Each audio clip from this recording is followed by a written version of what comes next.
نماز کے بعد ہاتھ اٹھا کے دعا مانگیں وہ بھی جائز ہے، بغیر ہاتھ اٹھائے دعا مانگیں وہ بھی جائز ہے۔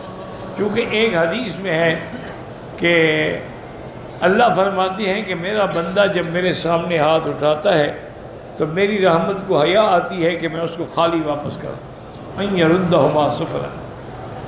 اور ہمارے ایک استاد ہوتے تھے، اللہ ان کی قبر پہ رحمت کرے، وہ کہتے تھے مکی صاحب آپ نے دیکھا نا یہ فقیر مانگنے والے کشکول لے کے پھرتے ہیں، اللہ نے ہمیں بھی سرکاری کشکول دیا ہے کہ جب چاہو کشکول سے مانگ لو، بروا لو اپنا۔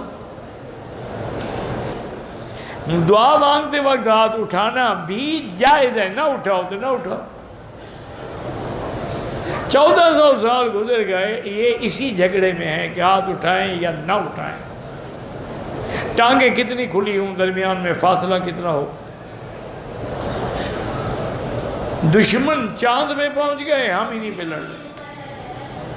اِنَّ لِلَّهِ وَإِنَّا إِلَيْهِ راجعون۔ من مكة حبيبي نور سطع المدينة